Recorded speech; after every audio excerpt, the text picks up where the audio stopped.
Welcome back to The Avenue, and I'm glad that you're here. If you're new, thank you for joining us. If you've been here for a while, following me along this journey, thank you for coming back in. And you all, I'm almost at my 1-year anniversary for purchasing my last vehicle.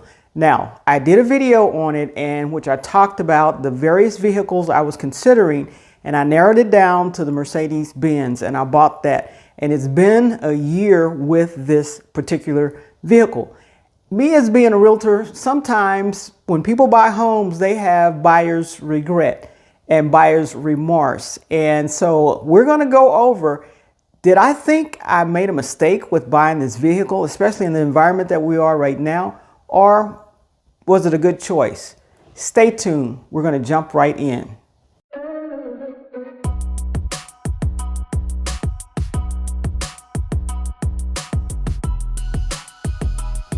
So you know, I talk about making great money decisions all the time, right?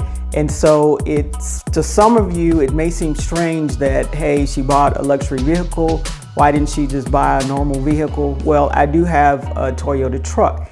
I kept my truck. I did not get rid of my truck. I use my truck for a lot of things. And so I had that, but I did want a different vehicle to drive, and it's mainly my real estate vehicle now. So it is helping me in my real estate business, and I'm getting a tax write-off for driving that car when I'm doing real estate. So it is serving its purpose for business use. However, I did want to get a nice car that when I get dressed up, when I go to church and that sort of thing, I want to feel good, and I wanted to drive something that I like driving. Now, I like driving my truck, but I can wear sweats, jeans, and all that kind of stuff, get in the truck and feel comfortable. But if I go to church, I drove my vehicle, my truck to church. But sometimes, a girl wants a nicer vehicle to show up in, and that's what I did. But me being the money person, cost was a big factor. And so we know luxury vehicles cost more money than just a regular vehicle. They can cost upwards of $20,000 to $50,000 more than just a regular vehicle. Now, when I was doing my search, I did not look at, I looked at the Porsche, I looked at the BMW, looked at the Lexus, and I looked at the Benz. And those were my main vehicles that I was looking at, all luxury vehicles. So, but I landed on the Benz for certain reasons, and you can go back to that video and watch it. But the cost was one of the factors. And now with a luxury vehicle, it also has premium gas. And we know premium gas is the top grade gas that you put in the car, which costs the most. However, because I made the choice of getting a hybrid, I can plug my vehicle in and I can use electricity for most of my trips and then put gas in it when I run out of the electricity to power the car. So that was one of the main reasons I purchased the car. So, but the repairs on the car, like an oil change for my truck runs around $79 or so, oil change and, rotate the tires, all that kind of service. On the Benz, it can run anywhere from $250 to $350 for just an oil change. The oil change on the Benz gets changed every 10,000 miles. So there is a difference on my truck is every 5,000. So there is a difference there. And so, yeah, the cost, and then the insurance. The insurance was quite expensive on this vehicle because of the the replacement value. If I were to get in a crash or something, those parts to replace on the Benz is much more expensive than they are to replace on a truck or just a normal vehicle. So we have all of those costs to consider. I considered all of those costs. Repairs, everything. I took in consideration all of that before I made my purchase. Whatever luxury vehicle I was going to get, I was going to run into some of these same costs. Maybe the Benz, maybe a little bit more, but I was going to run into some of these same costs. So that was not shocking to me. That was the norm. I just had to up my game a bit because if you drive luxury, you're going to have to put premium gas in it. There's some certain things that you're going to have to do. So there you have it with that. I really didn't have any big regrets because I was prepared for this luxury vehicle. The benefits of driving a luxury vehicle, or the benefits should be, is number one is the ride. The ride is just really smooth. It's a different ride than, of course, a truck. My truck is very basic. It's a 2012 Toyota Tacoma. So it's it's a little rougher ride, but I also have driven cars and had other experiences in other cars. So, but the ride is very smooth. The people that have gotten in the vehicle says that the seats are extremely comfortable. When I get in, it's very comfortable to me. So it's got the lumbar stuff in it. The ride is smooth. And so this is what you get with the luxury vehicle. Also, what it's made of inside, mine is leather. It's not the plastic leather stuff or anything like that. And it's wood. It's not the plastic wood. I didn't want any plastic wood in my car. So I got the leather, the real leather, and I got the real wood. So it feels luxurious when you get in it and you sit in the car. I got the panoramic roof, so it goes from the front to the back when you open it. This car has technology that I didn't know cars had. When I get in it, she says, "Hello, Adrian." And then if I talk to her, she'll talk back to me. And so we can have a bit of a conversation if I'm driving by myself. So you have that type of thing. And then there's other things such as I stumbled upon, you drive a certain amount of time. There's a timer on the vehicle that tells you you've been driving for this many minutes. Do you want to take a break? And so it's got these things. I have driver assist on it. So if I'm going to change lanes, however, I don't notice that there's a car coming up beside me, it'll make noise and pull me back over into the rightful lane. So it will help me not have accidents and that type of thing. So it's good at all of that. My truck does none of this. The seats are cool and heated, and there's 3 different levels of coolness or heat that you can actually turn on. It connects to your phone, the Bluetooth and all that, so it's pretty special when it comes to that. And it's just really surprising some of the things that this car does. And I'm sure I haven't exhausted all the stuff that it can do. I just learn little by little as I go. There's different screens. There's a big, huge screen in front of you. So you learn what you can on the screen, and you drive the car and you learn as you go. Also, in my truck, if I get low tire pressure, a light will come on, but it doesn't tell me what tire it is. In the Benz, it'll tell me exactly what tire it is, how much pressure is in the tire, and how much pressure is in all the other tires. So you have all these things that are presented to you to keep your car tip-top shape, and exactly what's going on with your car. It also has an app that you can plug into your phone. I have it on my phone. It tells you can lock the car from the app. You can unlock the car from the app. You can just find out things about your car, the mileage, when's the next, oil change, all that can be all stored in the app. So it's got some high technology things to it. I didn't know that I was going to get all of this because I just wanted a nice car to drive, but I got something a little bit more than what I expected. So there you have it with the Benz. The one thing that I will say that I am a little disappointed in is the service that I'm getting from this particular dealership. I've had a couple of encounters with them. My first encounter was when I first bought the car. There's some things that didn't go right with it. Some things that I expected when you pay that much for a car that you should get from the dealership.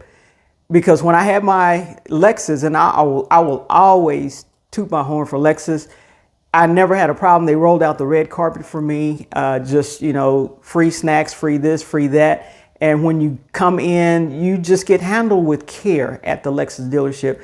At the Benz dealership, not so much. I expected a lot more, and I have voice to them. And every time I go in, I'm going to voice to them if I don't feel like I'm getting the kind of service that I deserve. The vehicle is great, luxury car, quality car, nothing wrong with the vehicle, but the service, and I don't know if they don't know a lot about my model or what it is, but I just feel that when I go into the Benz place, and this is being totally transparent, that they think more highly of their vehicles than they do of the customers that purchase these vehicles.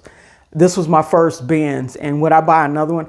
I would absolutely buy another one, but I don't know if I would buy it from that particular dealership. Now, I don't know if all the dealerships are like that or if it's just this one, but I'm going to get and demand to be treated the way I feel like I should be, with reason, within reason. I'm not an unreasonable person, but when you're charging me that much, I've worked for companies that they charge top prices, and for the top price, the customers expect top quality service for what they're paying for, because that's what they're paying for. I understand that. I've been in the service industry. So I'm going to demand what I feel like I need from the dealership. Now, granted, not all dealerships are like this. I may have just selected a bad one. So I'll kind of toss it up that I selected a bad one, but at my next purchase, and I keep my cars for 10, 12 years. So it's going to be a while before I turn this car in or get rid of it. So I'll have it for a while and I'll be dealing with them for a while. Hopefully we'll learn from each other and we can move forward with that. But the service is a little something I was a little disappointed in with the purchase of my Benz. I'd love to take all of you for a ride in the Benz, but since I can't, I still want you to hit that like button and that subscribe button so that you can stay up to date on the latest information as I'm bringing it to you. And share this one out. Maybe somebody who may be thinking about buying a luxury vehicle can look at this and decide, do I really need this or do I not need this, especially in these days and times.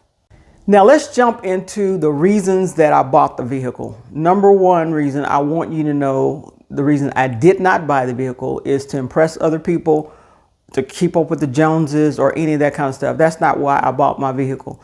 I was just fine with my Toyota truck, but I bought the vehicle because I wanted a nice vehicle that when I got dressed up, like I said, I could go in it, ride in it, and feel good about myself, feel good about, you know, when I stepped out of it, how I looked and that type of thing. So, but like I said, there's nothing wrong with my truck. If I had to give it up today, I could give it up. I'm not attached to anything like that as far as a car is concerned.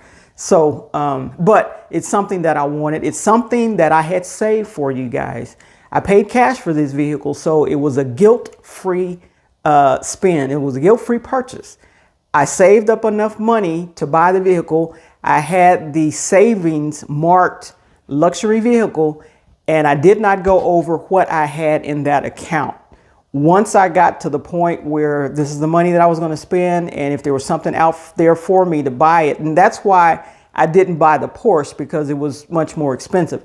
Now the Lexus was a little less expensive than the Benz, but it didn't offer the things that I wanted. One of the reasons that I bought the vehicle is because it would give me 50 plus miles on the hybrid driving, which is electricity, the electricity part of the vehicle.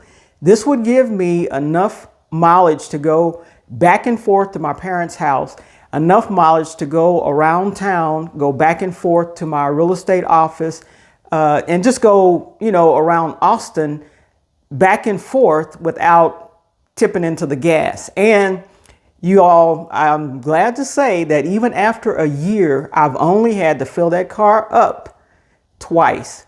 I mean, like from empty to top, from top to bottom, twice.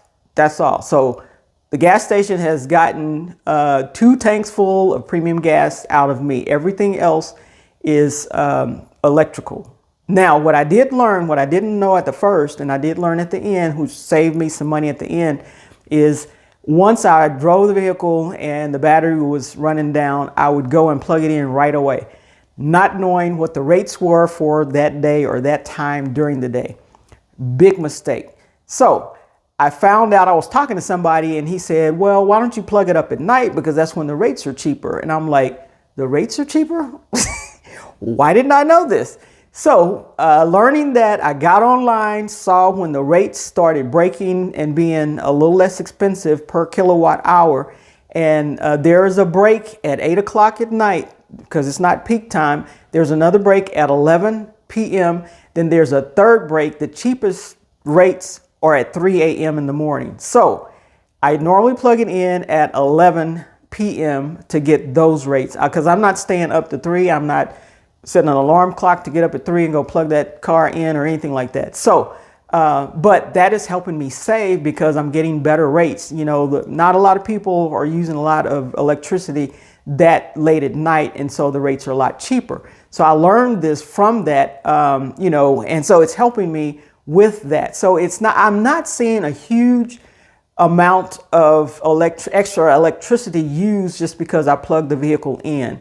Now, sometimes I don't drive it every day because I use it for real estate. So it's not, you know, everyday driving. I usually drive my truck most of the time. It uses regular gas. So it saves me a ton as far as gas, as far as driving my truck. But that's one of the reasons, that's the main reason I bought it, because I wanted a hybrid vehicle, but the vehicle had to go at least 50 miles on a charge. The Lexus did not go that. It went about 35 miles. The BMW didn't go that. And the Porsche, they all went around 38, you know, to 40 miles, anywhere from 35 to 40 miles on a charge. And that was not going to get me where I wanted it to go. So that's why I bought it. And I've enjoyed riding in it. I've enjoyed having it, and I like the vehicle. So let's get to the question of, out of all of this, because I know I've said a lot of good things, out of all of this, let's get to the question of, do I really think I made a good choice, or was this a regret for me? Here is the answer. No regrets. This was one of the, I won't say the best, but one of the better purchases that I've made. The car, I haven't seen how much it's come down in value. I know that when I go to the dealership, they're still in high demand. There are a lot of people still waiting on the hybrid vehicle, the one that I bought. And so it's in high demand. I looked to see if I were to purchase another one today, and it's about $2,000 more than what mine cost with the things that I put on my vehicle. So there are no regrets. This car actually impresses me, and I'm hard to impress, especially by a vehicle, but I'm highly impressed by the vehicle. Fun to drive, so much fun to drive. When it's on and you're driving the hybrid electricity part of it, it's real quiet inside. It almost moves in silence when you're driving that part. When the gas kicks on, you can hear a little of the engine noise at that point in time, but I don't hear it the whole time I'm driving in the electrical side of it. So I really like the car. I do get some compliments on the car. That's not necessarily what I'm looking for. I wanted to have my parents, they've never ridden in a Mercedes before. I wanted to have them in their older age at least ride in one. They never owned one, but they could ride in one. And so they like riding in the vehicle. Very roomy in the back seat.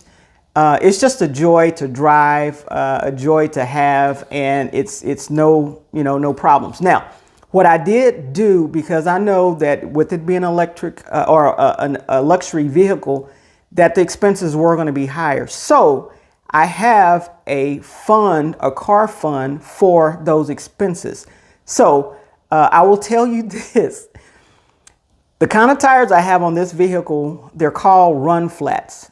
When I bought it, I didn't know what a run flat was. All they told me is that if you have a flat tire, you can go 50 miles on it. They fill them with nitrogen, which is supposed to last longer or something like that. But you can drive up to 50 miles on the tire without ruining the rim and all that. So since it doesn't have a spare, it has all the batteries for the hybrid portion, and it doesn't have a spare in it. So it's a run flat. What they did not tell me is if you do get a nail in a run flat, it cannot be patched. It cannot be plugged. It has to be replaced. That's one thing that I learned, because being a realtor, I'm in new construction all the time. In my truck, not on purpose, but I got a lot of nails in my tires, right? So I got my first nail in my tire, and this is when I learned that you cannot repair a run flat. It has to be replaced. So I took it in, and they told me that. And of course, the first question out of my mouth was, how long do these tires last? Because I need to get some tires that you can patch. You know, I don't care what size they are, you can patch them. And the guy proceeds to tell me that, well, you know, if you get normal tires, if you have a flat, you won't be able to go the 50 miles and all this kind of stuff. Well, there are plenty of cars out there that they don't even have spare tires anymore. they don't have the little donut tires. You just get 4 tires and then that's it. So, and they're not run flats. So there are ways around, you know, using a normal tire. And when you get, I just need something that I can plug because I'm going to get some nails in my tire. And the run flats are not cheap tires. I'll put it like that. I've already had to replace one. It's not a cheap tire. So that's the one thing. But I do have a fund, like I said, because as things go wrong or repairs come, if the bill is astronomical, I want to make sure I have a fund I go to and I can pull the money out and pay for it. I don't ever want to have a strain. What I'm in right now is protecting my budget, protecting my cash flow. And so in order to do that, I have to have these little emergency funds, and these funds, you know, geared toward what may happen in this situation. Because if it doesn't happen, the money's still mine. I'm still making interest on it. Okay. So love it. No regrets whatsoever. That's the answer to that question. And with that, I will see you in the next video.